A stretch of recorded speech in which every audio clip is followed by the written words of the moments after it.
कृष्णा की बांसुरी की कहानी। द्वापर युग का समय चल रहा था। भगवान श्री कृष्ण के रूप में महाविष्णु अपने 8वें अवतार में जन्म ले चुके थे।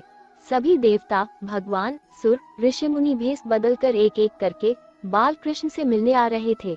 वह देख भगवान शिव के मन में भी अपने प्रिय प्रभु से मिलने की इच्छा उत्पन्न हुई, पर वह ये सोचकर रुके हुए थे कि बाल कृष्ण के लिए उपहार के रूप में क्या दिया जाए जिसे वह हमेशा अपने पास रख सके। तब शिव जी को याद आया कि उनके पास महान ऋषि दधीची की वज्र की अस्थि हड्डी रखी हुई है। ऋषि दधीची वही ऋषि थे जिन्होंने राक्षस एवं असुरों के संहार के लिए अपनी आत्मा त्याग कर अपनी वज्र की हड्डियां देवताओं को दान में दी थी। उन्हीं ऋषि की हड्डियों से विश्वकर्मा ने कुछ अस्त्र शस्त्र बनाए थे। उस बची हुई एक हड्डी को तराशकर भगवान शिव जी ने एक अत्यंत सुंदर बांसुरी बनाई। फिर जब वो बालक भगवान कृष्ण से मिले तब उन्होंने वही बांसुरी उन्हें भेंट कर दी। वो सुंदर भेंट कृष्ण भगवान को बहुत पसंद आई। शिव और कृष्ण भगवान के बीच स्नेह देखकर उस दिन देवताओं ने भगवान कृष्ण को बांसुरी वाला इस नाम से गौरवान्वित किया। उसी बांसुरी को ही कृष्णा भगवान के अपने अवतार काल के अधिकतम समय हमेशा अपने साथ रखा। तो ये थी कृष्णा के बांसुरी की कहानी। भगवान श्री कृष्ण के सिरदर्द की कहानी। द्वापर युग में घटित कृष्ण और राधा की कहानियां कौन नहीं जानता। उस वक्त देवताओं में ये चर्चा थी कि राधा ही भगवान कृष्ण की सबसे बड़ी भक्त है, पर इस बात से एक व्यक्ति सहमत नहीं थे और वह थे नारद मुनि।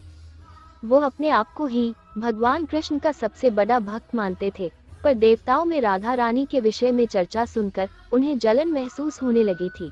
नारद मुनि के स्वभाव से भगवान कृष्ण भी अच्छी तरह अवगत थे।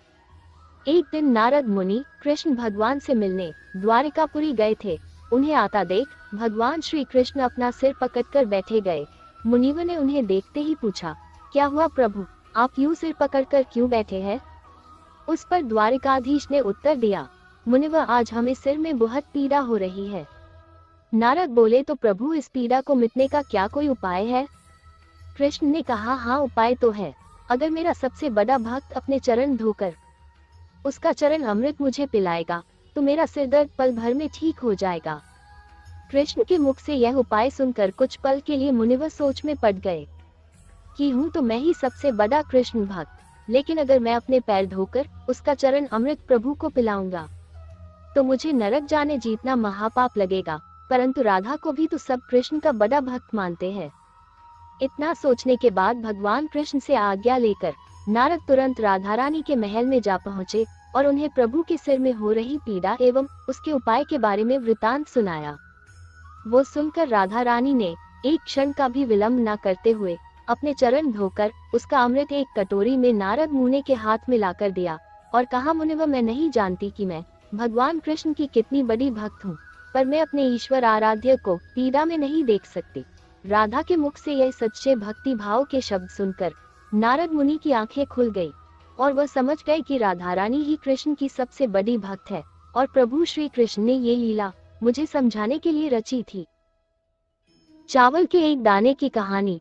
द्वापर युग में पांडव वनवासी का जीवन जी रहे थे और महाकपटी दुर्योधन हस्तिनापुर में एक राजविलासी जीवन जी रहा था। एक दिन महर्षि दुर्वासा अपने शिष्यों के साथ हस्तिनापुर अतिथि बनकर पधारे थे।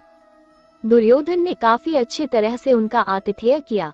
इसी पवित्र कार्य के बीच दुर्योधन ने अपने मामा शकुनी के साथ मिलकर पांडवों को परास्त करने की एक नई योजना बनाई। जब महर्षि दुर्वासा ने कहा कि हम अब भोजन करेंगे, तब दुर्योधन बोला कि ऋषियों को भोजन करना तो एक महापुण्य का कार्य है, लेकिन महर्षि दुर्वासा मैं आपसे अनुरोध करता हूँ कि इस महापुण्य को प्राप्त करने का अवसर मैं अपने बड़े भ्राता युधिष्ठिर को देना चाहूंगा।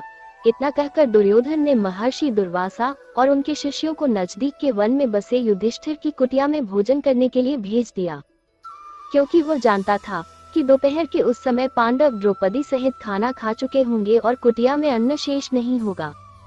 कुछ ही समय में महर्षि दुर्वासा अपने शिष्यों के साथ पांडवों की कुटिया के सामने थे। वहां युधिष्ठिर ने उनका बड़े आदर के साथ स्वागत किया। महर्षि दुर्वासा ने युधिष्ठिर को दुर्योधन के साथ हुई अपनी वार्ता बता दिया और कहा कि मैं और मेरे शिष्य स्नान के पश्चात भोजन ग्रहण करेंगे। इतना कहकर वो सभी ऋषिगण स्नान करने के लिए नदी के पास चले गए। धर्मराज युधिष्ठिर ने यह बात तुरंत जाकर द्रौपदी को बताई। द्रौपदी ने कहा, इस वक्त तो हमारे पास कुछ भी भोजन शेष नहीं है। द्रौपदी का दिल ये सोचकर घबराने लगा, अगर ऋषियों को भोजन नहीं कराया तो उन्हें महर्षि दुर्वासा के क्रोध और शाप का पात्र बनाना पड़ेगा। उस कठिन घड़ी में द्रौपदी अपने मित्र सखा कृष्ण को याद करने लगी। उसी वक्त लीलाधर कृष्ण ने द्रौपदी की कुटिया के अंदर प्रवेश किया। उन्हें देखते ही द्रौपदी उनके पास दौड़ती हुई गई और उन्हें अभिवादन करके अपनी समस्या बताने लगी। कृष्ण ने कहा, द्रौपदी, तुम्हारी समस्या को कुछ समय के लिए भूल जाओ और सबसे पहले मुझे कुछ खाने को दो, मुझे बड़ी जोरों की भूख लगी है।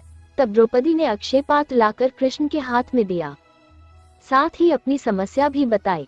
महर्षि दुर्वासा और उनके शिष्य कुछ देर में भोजन करने के लिए आने वाले हैं, लेकिन घर में तो जरा सा भी भोजन शेष नहीं है। द्रौपदी की बात सुनकर कृष्ण मुस्कुराए और पात्र में देखने लगे।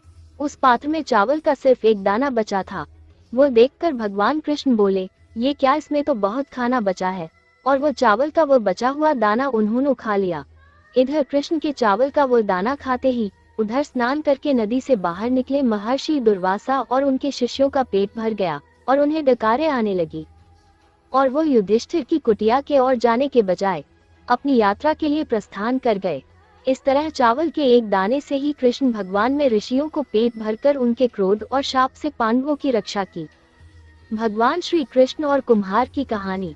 ये कहानी भगवान कृष्ण के बाल्यकाल की है। बचपन में कृष्ण बड़े ही शरारती थे। आए दिन कृष्ण भगवान के नए नए उलाहने रोज यशोदा मैया के पास आते रहते थे।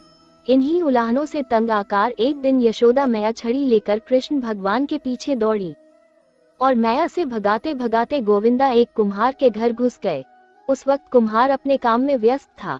जब कुम्हार की दृष्टि भगवान पर पड़ी तब वो बड़ा ही प्रसन्न हो उठा। कृष्ण बोले, कुम्हार जी, मेरी मैया बहुत क्रोधित है और छड़ी लेकर मुझे ढूंढ रही है। कुछ समय के लिए मुझे कहीं छुपा लीजिए। कुम्हार भगवान श्री कृष्ण के अवतार स्वरूप से अवगत था। उसने तुरंत कृष्ण जी को एक बड़े से मिट्टी के घड़े के नीचे छुपा दिया। जब कुछ समय पश्चात यशोदा मैया ने वहां आकर पूछा, क्यों रे कुम्हार, क्या तूने मेरे कान्हा को देखा है? तो कुम्हार ने जवाब दिया, नहीं मैया, मैंने नहीं देखा। कुम्हार और यशोदा मैया के बीच हो रहा संवाद को भगवान श्री कृष्ण गौर से सुन रहे थे। फिर जब माता यशोदा वहां से चली गई तब कान्हा बोले, कुम्हार जी, मेरी माता यदि चली गई हो तो मुझे इस घड़े से बाहर निकालिए। कुम्हार बोला, ऐसे नहीं भगवान, पहले आपको मुझे वचन देना होगा कि आप मुझे 84 लाख यानियों के बंधन से मुक्त कर देंगे। कुम्हार की बात सुनकर कान्हा जी मुस्कुराए और बोले, ठीक कुम्हार, मैं वचन देता हूँ कि मैं तुम्हें 84 लाख यानियों के बंधन से मुक्ति दे दूंगा। अब तो मुझे बाहर निकालो। कुम्हार बोला, मुझे अकेले को नहीं महाप्रभु, मेरे पूरे परिवार को भी 84 लाख यानियों के बंधन से मुक्त करने का वचन दीजिए, तो ही मैं आपको घड़े से बाहर निकालूंगा। इस पर कृष्ण बोले, ठीक भैया, मैं उन्हें भी 84 लाख यानियों के बंधन से मुक्त करने का वचन देता हूँ, अब तो बाहर निकाल दो। अब कुम्हार बोला, बस प्रभु जी, एक विनती और है, उसे पूरा करने का वचन देते हैं तो मैं आपको घड़े से बाहर निकाल लूंगा। कृष्ण बोले, अब वो भी बता दो। कुम्हार ने कहा, है प्रभु जी, जिस घड़े के नीचे आप छुपे हैं उस घड़े को बनाने के लिए लाई गई मिट्टी मेरे बैलों पर लाद कर लाई है। आप मेरे उन बैलों को भी 84 लाख यानियों के बंधन से मुक्त करने का वचन दीजिए। कृष्ण भगवान ने कुम्हार का प्राणी प्रेम देखकर उन बैलों को भी मोक्ष देने का वचन दिया। कान्हा बोले, लो, तुम्हारी सभी इच्छाएं पूरी हो गई है, अब तो इस घड़े से मुझे बाहर निकल लो।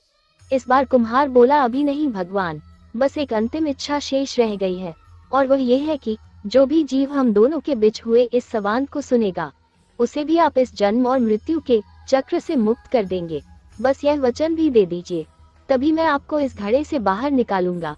कुम्हार की सच्ची प्रेम भावना देखकर कृष्ण भगवान अति प्रसन्न हुए और उन्होंने कुम्हार को तथास्तु कह दिया। फिर जाकर कुम्हार ने बाल कृष्ण को घड़े से बाहर निकाला। उनको साष्टांग प्रणाम करके उनके चरण धोए और वो चरण अमृत प्राशन करके अपने पूरे घर में उसका छिड़काव किया। अंत में कुम्हार प्रभु कृष्ण